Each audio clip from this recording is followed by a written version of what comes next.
You are listening to the Football Diehards podcast with your hosts, Justin Lonero and Bob Harris, sponsored by DraftKings. Sign up now using promo code DIEHARDS, DIEHARDS. Make a first-time $5 deposit, and you'll receive a free $3 ticket. Welcome to the Football Diehards podcast. I'm your host, Justin Lonero, along with my co-host this evening, Mr. Kyle Dvorchak, on Twitter, at FFKyleTheKid.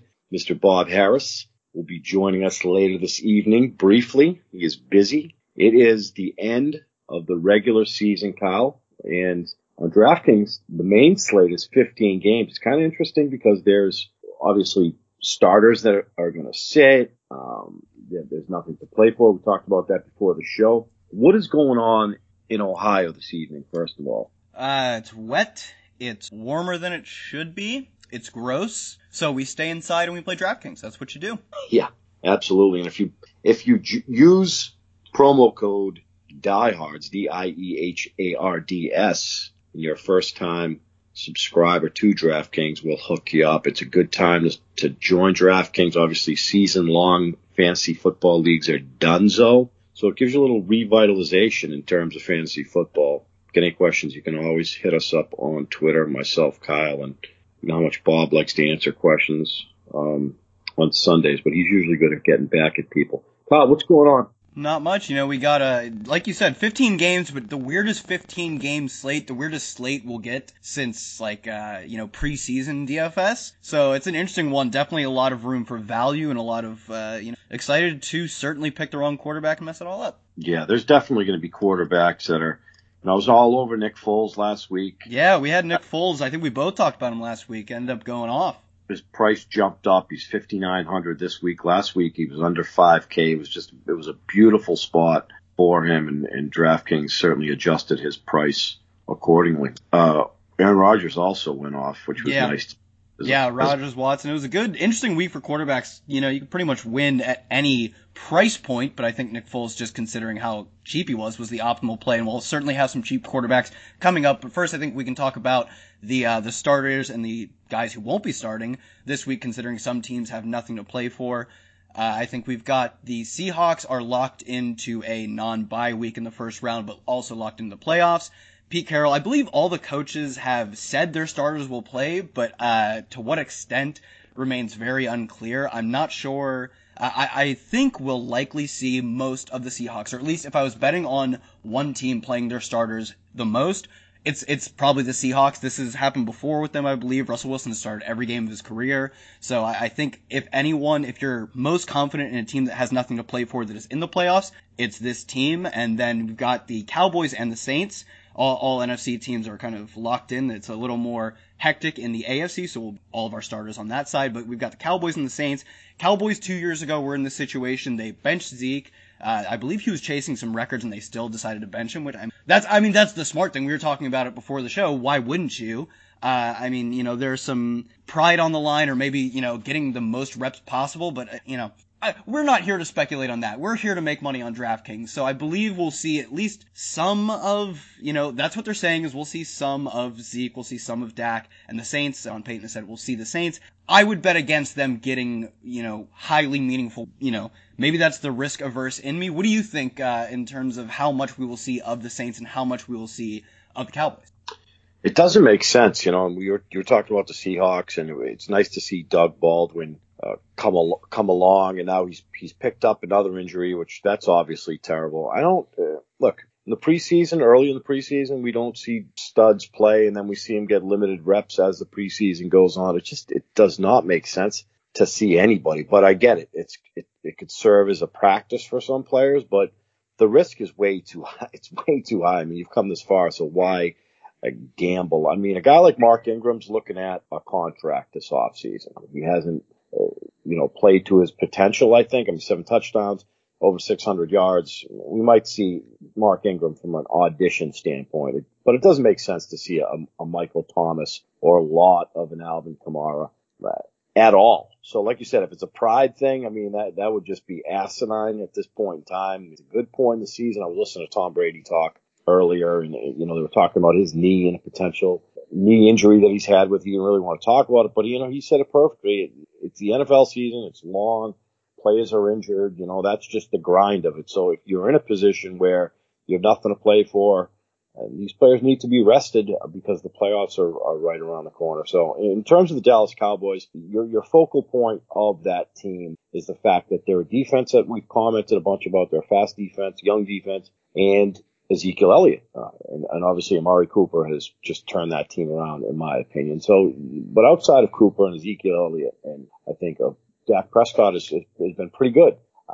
You're not going to gamble because an injury to anybody, the Saints a team like the Saints are deeper on offense, but if something would happen with Ezekiel Elliott, they would be absolute toast. And same goes for Amari Cooper. So if there's nothing to play for, it doesn't seem like, the juice is worth the squeeze, if you will. Yeah, for both, NFL teams, obviously, but for us fantasy players as well, it's the same thing. I think it isn't, I think they understand the calculation at least well enough to give them a few reps to keep them warm, if that's what, whatever you want to call it, keep them fresh.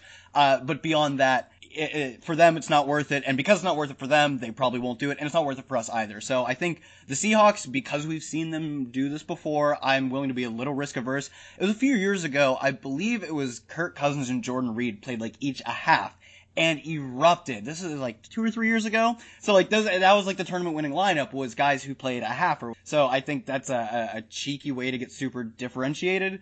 With the Seahawks, specifically Chris Carson, we'll talk about later, I'm willing to take that risk. I think he's the only one I'll really beat in, though, of the guys who are starting with nothing outside of bad teams, who all have nothing. And, the Cowboys get a Giants team at home. The spread is right around 41, and same goes for the Carolina Saints game, which is in New Orleans, right around 43. So they're not – I don't think there's going to be a ton of points scored, but, again, it's only Thursday night. The show will be out tomorrow. Obviously, some revelations will come in, but it's a risk. And like you said when you were just talking about Cousins and Jordan Reed, I mean, there's reward there as well. So it's something to certainly monitor right up until kickoff, actually. Yeah, if you want to, stay up to date on that news stuff, follow, find us all on Twitter. Myself at FFKyleTheKid, Justin at Justin Lonero, and for Bob, Football Diehards. And if you want to play DFS, Justin, where are you headed? You're going to DraftKings, the leader in 1 week fantasy sports. In fact, I'll be going to the game and sitting in the DraftKings suite this weekend against the Jets with my family, so that'll be beautiful. It's a Super Bowl for the Jets for certain, so I'll get to see Sam Darnold and Robbie Anderson, and but the Patriots are probably going to crush. They usually do in a position like this. So it's, again, like I said earlier, if the season-long leagues are done, there are some extensions of season-long league playoffs formats that they're out there, but DraftKings is going to have games going through the playoffs, and this is certainly a good week to sign up as well. And you definitely use our promo code DIEHARDS, DIEHARDS. Sign up, throw $5 in, we'll get you a free ticket, and it's just you don't have to go crazy. You can nickel and dime, and it's a wonderful site to be on. Yeah, speaking of wonderful, our DFS coverage, and let's start with quarterbacks. Justin, who are your quarterback plays this week? I was looking at the lines because I think that's a great way to start, is looking at the NFL lines week to week. And again, it's a pass-happy league, so we know that. And there are a lot of quarterbacks. And I think last week in my article on footballdiehards.com, I wrote up Sam Darnold and I wrote up Nick Foles. And they were both sub 5K. So what does that tell you? It's a pass-happy league, and guys like that can get you right around 30 DraftKings points. So you don't have to feel obligated to pay up for a Patrick Mahomes. The two names that jumped out at me this week, or three I'll throw at you, is going to be Matt Ryan and a divisional matchup against a Bucs team that's just absolutely terrible. Historically, Matt Ryan has struggled on the road. Similar to Drew Brees, his numbers this season are just about equivalent at home and on the road. I'll probably stack him with Julio Jones. The Falcons are just kind of they're nothing special at all. But 33 touchdowns for Matt Ryan. I like his price at 6,300. I think he'll be right over 20 DraftKings points. I'm fine with that.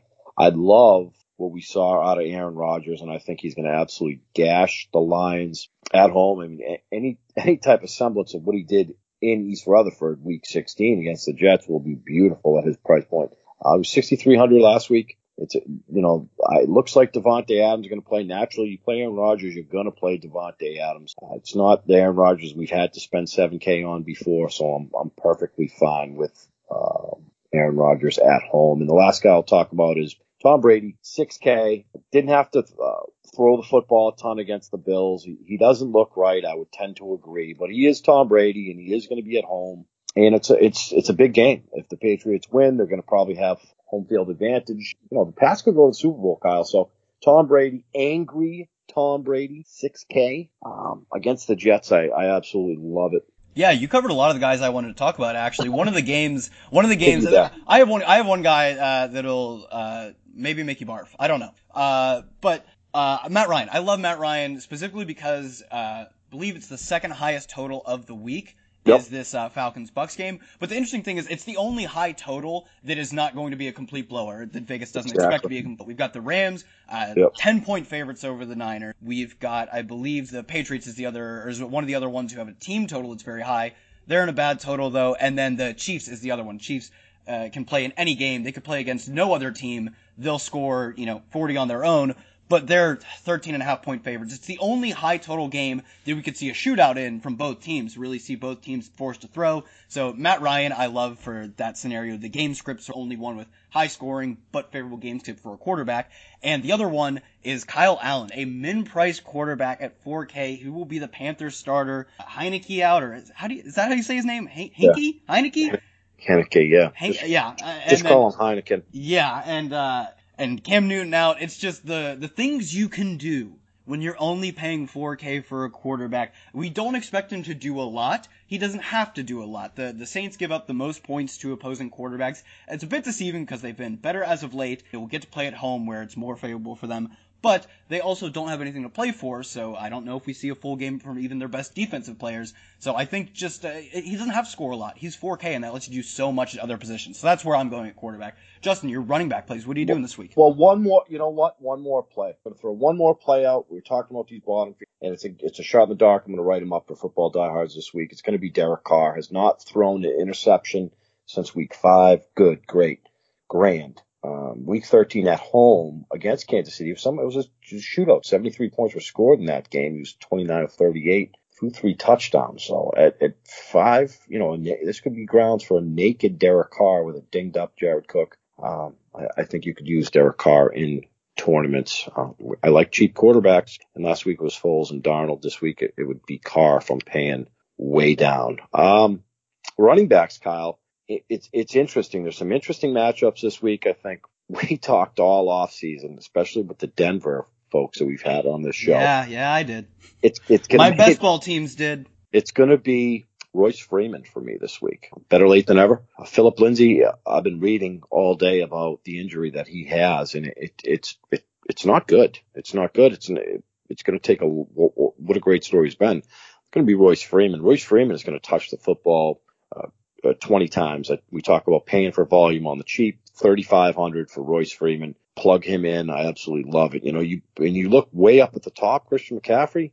I don't know. Ron Rivera was saying that he's got a plan for different players this week. I don't know that we're going to see much of Ezekiel Elliott. In terms of mid-range players, I'll jump on what you said. I do like Sony Michel. I think I think they're going to run the ball down the Jets' throat. So from a price standpoint, I like Sony Michel. James White has kind of faded away, but another player that I do like as well is David Johnson, 5,700. David Johnson, it's been a terrible season. I mean, season-long leagues, he was a top 3 guy. Everybody had him. I think Davis Maddock, an industry colleague, had him at 1, and that kind of lit a fire. Everybody started taking him at 1, and 5,700 for David Johnson is dirt cheap. In Seattle, I'm fine with David Johnson in cash games. And I also like Jamal Williams, even though a lot of the prices are elevated now, Kyle. So Jamal Williams is a great play last week. Elijah McGuire was as well, but their prices have come up. I do like Jamal Williams at home against the Detroit Lions. Again, it's another position you can swerve and go different ways. Matt Breida's not playing.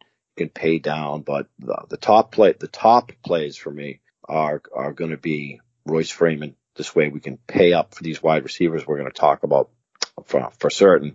Jamal Williams, and I'll let you talk about Chris Carson. I think you like him this week. David Johnson. Yes, I am in on Chris Carson this week. He's hit 20-plus touches in his past 3 games, hit 90 yards in each of those games.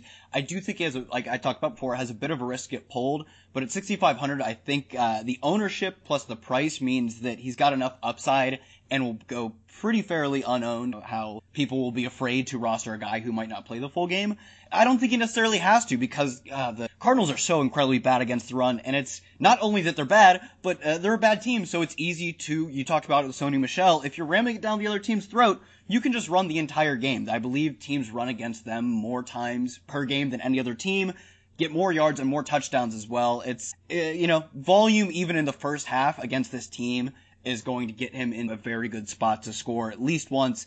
The volume is there. The scoring potential is there against such an awful Cardinals team. So I like that. I like Sony Michel. I will note that I believe Rex Burkhead had like 13 carries.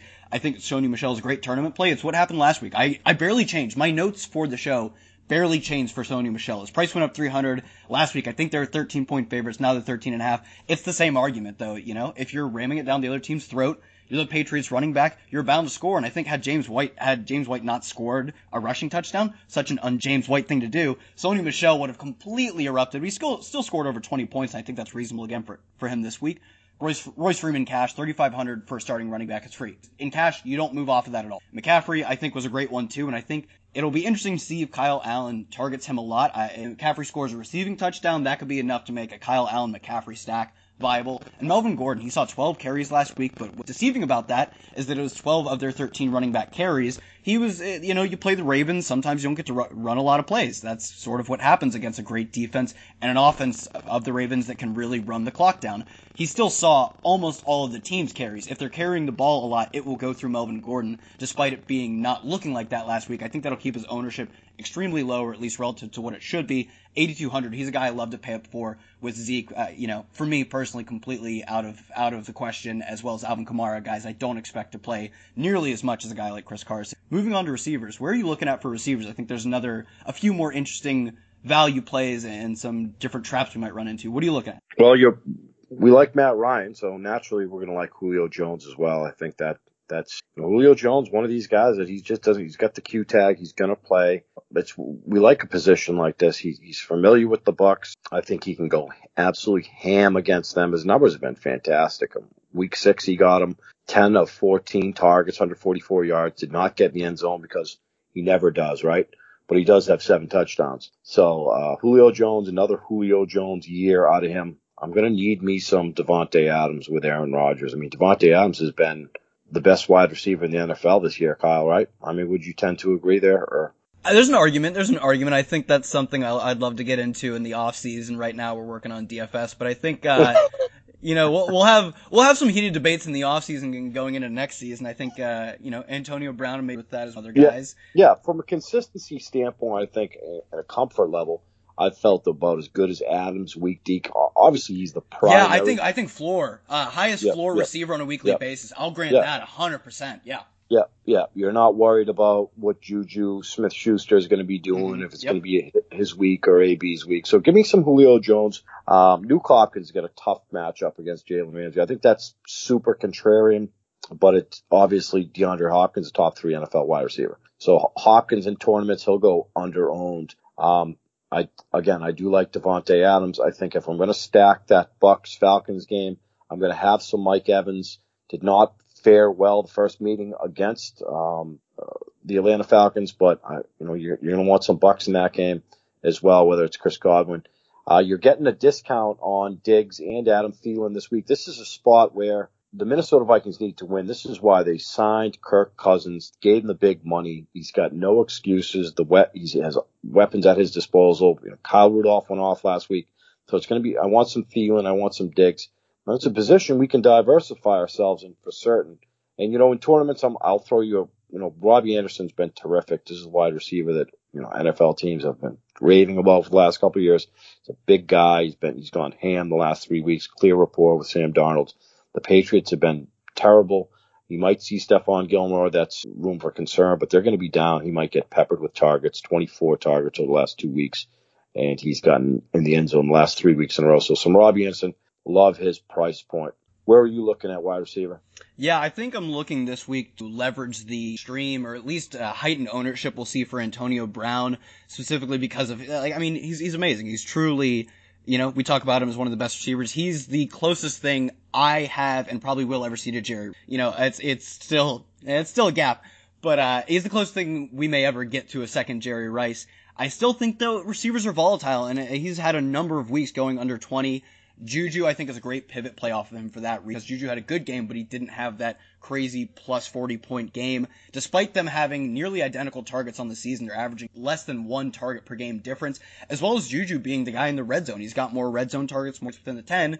I just think that the ownership disparity is not equal to what you would project them to score. So for that reason, I love giving the Juju pivot over AB. And then one guy I'd love to pay down to get, also Julio Jones, always a great play, especially when we're looking to sack this game. But one guy I'd love to pay down to, just for you grimy Dynasty League players, a name like Kendrick Bourne, 3,800, may step up as the 49ers lead receiver in a game where they're supposed to get blown out. They are just washed. Breida is out, Dante Pettis is out, and Nick Mullins has put together some performances. I'm not going to say he's a good quarterback. I think we don't quite have the sample for that, and he's had a lot of bad games as well. But he is shown capable of moving this offense down the field. Kendrick Bourne, 3,800 as his team's lead receiver, outside of George Kittle at the tight end spot, is just, we talk about Royce Freeman, 3,500. I don't know how great Royce Freeman is, considering he got beat up by an undrafted free agent, but the value is there based on opportunity. I'm going down. Philip Lindsay's great, but it sucks for my Royce Freeman shares. Yeah. Best ball. Yeah. But Kendrick Bourne, 3,800 is going to be potentially his team's lead receiver in a game where they probably have to throw a lot to not even stay with it, but just to keep it somewhat respectable somehow. So I like both him and tight ends. Who are you looking at?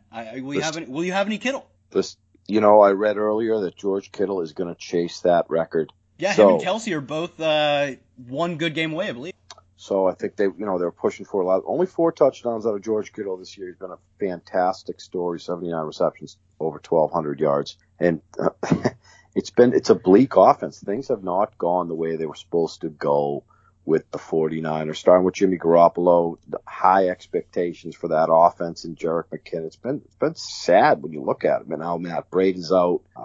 Marquise Goodwin has not been the player I thought he was going to be. I'm going to need me some George Kittle this week. They're going to force feed Kittle. I think I will not be alone in that regard, and I'm certainly not going to dive way deep in the depths of mediocrity. You can find yourself in serious trouble. So, you look at Zach Ertz, you look at Travis Kelce, they're going to probably dust the Raiders at home. You look at George Kittle at this point, and you're getting wide receiver production on the cheap, aside from Travis Kelce. So I'm going to pay up for the big 3. If I'm going to pay a shade down, it's probably going to be Evan Ingram. And he's been pretty consistent the last 3 weeks. Not a lot of weaponry outside of Saquon Barkley in New York. So give me some Ingram, the shades of what he did last year when he was their wide receiver 1 by default. So I'll have some Evan Ingram if I don't want to spend money on Zach Ertz, Kittle, or Kelce. And then where I like Tom Brady at home, angry Tom Brady, and a lot of talk about Rob Gronkowski retiring, maybe going to the XFL. He's saved all his money. Good for him. He's Rob Gronkowski, and you're getting him at 5,100. This is a big, big game for the New England Patriots at Gillette Stadium. People are going to be off of him. Only 3 targets last week. Came back to life in Miami week 14. Give me some Rob Gronkowski in tournaments. I think he's a fantastic play with Tom Brady. Yeah, the tight end this week I'm looking up to pay for. You said he was expensive. He's expensive. $7,200 for Travis Kelce. But I think it's about how you look at how you're paying for tight end, how you're paying for wide receiver is the way I choose to frame this. When you look at $7,200 for Kelce, guys who are $7,200, you've got Amari Cooper, averages 15.9 points. Just below him, you've got Stephon Diggs at $7K, 18.5 points. And then just below that, Robert Woods, 18 points per game, $6,900. Right in that range, just above them, Adam Thielen, $7,400, a bit up, 21.9 points per game. Travis Kelce at 7,200 is averaging 20 points per game. That's Adam Thielen numbers. Treat him like a receiver, and that's how you rationalize paying so much for a tight end. We also saw him annihilate Oakland, who he played a few weeks ago, going for over 40 points. I think he's had a few down weeks. He's scored under 20 the past 2 weeks and just over 20 the week before that. So he hasn't really popped off in a while, and I think that's exactly leverage with a guy like Kelce. He's the guy I'm going to be paying up for this week, despite burning me so heavily last week. paying down, I'm going to Gerald Everett. He's had 6, 7, and 7 targets in his past 3 games. He's looking to be pushing for this team's number one tight end rather. It's not crazy volume, and he hasn't hit 50 yards this season. You're betting on a touchdown here, but I think as you see his volume rise, the probability of that touchdown rises. And it's just 2,800 if you're paying down, which is not, I don't think it's very necessary. How much value you have on, guys like I mentioned, Kyle Allen, Royce Freeman. I don't think it's necessarily required that you pay down, but should you want to stack some of the higher end price guys, Gerald Everett 2,800 as a guy I'm looking to get into. Defenses, who are you looking to get? Just real quick on the Everett, Sean McVay loves him. He's a freak of an athlete, so I think you're absolutely right. He's probably, Tyler Higbee's there, but Everett's got a promising future with big part of that Rams offense. I'm going to go with an angry Houston Texans defense at home against a very disappointing Jacksonville Jaguars offense. Their defense has been disappointing as well. I love them at home. I mean, on paper, this defense is fantastic. They're quick. They did their thing week 7 at Jacksonville, got to the quarterback. The Jaguars have been a sad story. So I certainly want to pick on the Jacksonville Jaguars. I mean, there's another position where you gamble. We talk about the sea of mediocrity and we laugh about the position, but in all seriousness, I mean, you could find yourself in trouble and end up with goose eggs with some of these defense. I tend to target defenses at home. I think that's a smart play.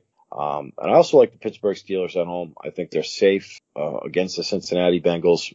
I've been looking way down and I'm not seeing much. It's Thursday. The show comes out on Friday. I might dabble with the Kansas City Chiefs against the Raiders, where Derek Carr is going to be throwing the ball around. There might be some turnovers in that game. But this week, I'm probably going to play it safe. Might have some of the Rams, but tonight it's the Texans and it's the Pittsburgh Steelers at home against the Bengals. Yeah, for me, I am looking at Green Bay Packers. They are playing the Detroit Lions. Justin, I will give you, would you like to guess, how many weeks has it been since they have scored over 22 points? Who's that, the Packers? No, the Lions. 5 weeks? 6 weeks? They scored 31, I believe, against the Miami Dolphins 10 weeks ago. 22 has been their peak since then. Their offense is completely inept. They have nothing going for them. They have no skill players left other than Zach Zenner, of course. And they're one of the highest floor teams you can play as defense because they're not going to score points against you. And I just think the Packers are a great value playing that. I don't think the pricing is quite reflective of how high the floor that matchup is for the Green Bay Packers. So that's who I'm going with. I think that's a great matchup. Now, I believe we should be able to get Bob on the line to send us off for the Week 17. Let me see if I can get a hold of him. Greetings. What up, G? Not much. How you kids doing? Missed you this evening? Yeah. I hope Santa Claus was good to everybody. Yeah, he was. Kyle, was he good to you? No, Santa Claus brought me a dud in DFS. I was one play away from the complete nuts. I lost. I'm the Grinch, man. Alrighty, I think we just have one question for you before we get you out of here. What do you think from, I'd say the Seahawks, Saints, and Cowboys are the teams that are really locked in to not give a crap about the final week? What do you think we see from them in terms of players? And the Saints will see nothing. I mean, I think we'll see Teddy Bridgewater, and my expectations are very low. If we see a series from the starters, I think that would be a bonus. Seahawks maybe go a little longer, but they have a lot of bodies there to get things done. I would not feel good about them in season long or DFS. Who else was it? Cowboys don't really. I think they're locked into I think the Cowboys non-first round bye, but made the play. Yeah, if Zeke plays a series, that'll be a surprise too. I mean, I think that's be about the best you could expect from him. And I think that there's plenty of other teams. The Bears will be scoreboard watching. The word out of Chicago is if they see the Rams up at the half, they'll take their foot off the gas. So there's that to worry about. Matt Nagy seems to be a big picture guy. So I think there's going to be the usual tons of intrigue. I think this is a great week to make totally contrarian lineups in tournaments. Lots of Keith Ford. I mean, just it's going to be dicey, going with the regular stars, I think, in a lot of cases. Yeah, ownership's got to be super concentrated because we don't have Alvin Kamara, we don't have Zeke. It's going to be funneled to, if you're paying up for a running back, you're looking at one of 3 guys. So I think that's a great point to make. Bob, thanks for stopping by, cutting out of your busy time. We had to move the schedule along later in the week because of the holiday season. Right. Then and I'm hoping Santa Claus was good to all of you, and I want to wish everyone a happy New Year, and you guys a happy New Year. Great job on the pod all season long. Great job on the columns, the volume report by Kyle, the digging in the crates by Justin. Both must reads. You should hit the site every single week and read those, and that'll carry on the next year. I don't know. Are we doing this? Are we doing some postseason stuff, you guys? Absolutely. Yeah, we'll have some postseason stuff. I think we've got good. We'll have at least interesting slates. They start pushing up close to the showdown type looking slates, but those are still interesting and definitely ways to get contrarian. Make some money on those. And then the Super Bowl will be a showdown slate that'll be super interesting, and I will certainly be pulling us up some stupid prop bets. I love the prop bets, and that'll be ideal. All right, you guys, I really appreciate it. You carrying the load for me tonight since the schedule was off my schedule, and back to the keyboard I will go. All right. Have a good night, Bobby. Thank you. Thanks for a great season, Bob. We will talk to you next week. We will see everyone next week. For Bob, myself, and Justin, I have been one of your co-hosts. Find me on Twitter at FFKyleTheKid. Find Justin at Justin Lonero and Bob at Football Diehard. That's a wrap, everyone. That's a season, but we will certainly be here all off season and the postseason. Thanks for listening.